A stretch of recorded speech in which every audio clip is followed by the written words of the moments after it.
യഥാർത്ഥത്തിൽ ഇത് പൊള്ളയായ ഒരു ബജറ്റാണ്.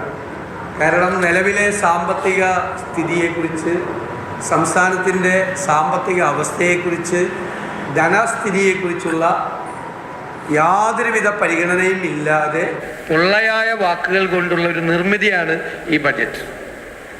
കഴിഞ്ഞ ബജറ്റിൽ പറഞ്ഞിരുന്നത് പുതിയ മാതൃകകളും രീതികളും കൊണ്ടുവരും, വ്യത്യസ്തമായതും വേഗതയേറിയതുമായ ഔട്ട് ഓഫ് ദ ബോക്സ് പദ്ധതി മാതൃകകൾ സ്വീകരിക്കുമെന്നാണ്.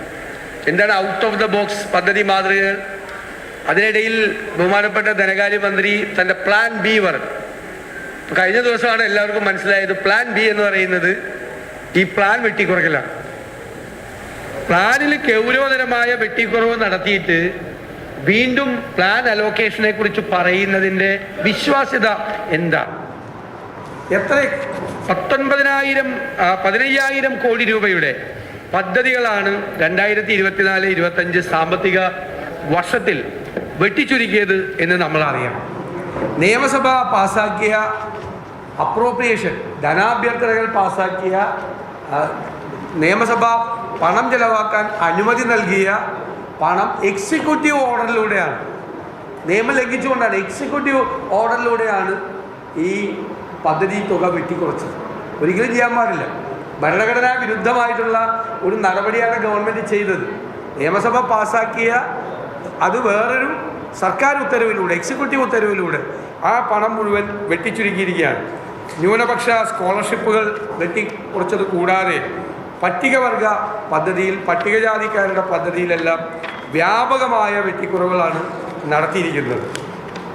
അതുപോലെ ലൈഫ് മിഷൻ പദ്ധതിയെക്കുറിച്ച് വളരെ അഭിമാനത്തോടു കൂടിയാണ് ബഹുമാനപ്പെട്ട ധനകാര്യമന്ത്രി ഇന്ന് സംസാരിച്ചത്. ശരിക്ക് കഴിഞ്ഞ വർഷത്തെ ലൈഫ് പദ്ധതി 500 കോടി രൂപ വെച്ചിരുന്ന സ്ഥലത്ത് എക്സ്പെൻഡിച്ചർ എത്രയാണെന്നറിയാമോ? 24% ഇന്ന് വരെയുള്ള എക്സ്പെൻഡിച്ചർ 500 കോടി വെച്ചിരുന്നിടത്ത് അതിൻ്റെ 24% മാത്രമാണ് ലൈഫ് മിഷന് വേണ്ടിയിട്ട് ചെലവാക്കിയിരിക്കുന്നത്. അപ്പോൾ എന്താണ് ബജറ്റിൻ്റെ വിശ്വാസ്യത? നിരവധി കാര്യങ്ങൾ വെട്ടിച്ചുരുക്കിയിരിക്കുകയാണ്. തദ്ദേശ സ്വയംഭരണങ്ങൾക്ക്, സ്ഥാപനങ്ങൾക്ക് കൊടുക്കുന്ന ഫണ്ട് വെട്ടിച്ചുരുക്കിയിരിക്കുന്നു. വിവിധ വികസന പദ്ധതികൾ, ക്ഷേമ പദ്ധതികൾ, കുട്ടികളുടെ സ്കോളർഷിപ്പ് ഉൾപ്പെടെയുള്ള കാര്യങ്ങൾ വ്യാപകമായി വെട്ടിച്ചുരുക്കിയിട്ട്, ഇപ്പോൾ ഞാനൊരു ഉദാഹരണം പറയാം.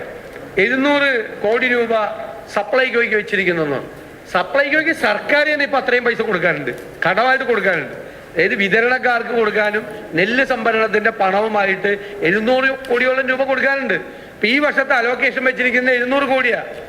ആ കടം തീർത്താൽ പിന്നെ സപ്ലൈകോയ്ക്ക് വർക്ക് ചെയ്യാനുള്ള പ്രവർത്തന മൂലധനം ഇല്ല, സപ്ലൈകോ പൂട്ടുന്ന സ്ഥിതിയിൽ വരും. എല്ലാ സ്ഥാപനങ്ങളും, എല്ലാ വകുപ്പുകളും ഇങ്ങനെയാണ്.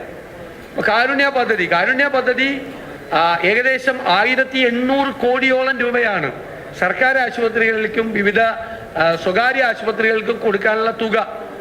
അപ്പം ആ കടം ഈ സർക്കാരിൻ്റെ ബാധ്യത പോലും സർക്കാരിൻ്റെ ബാധ്യത തീർക്കാനുള്ള പണം പോലും ഈ പ്രാവശ്യം വെച്ചിട്ടില്ല.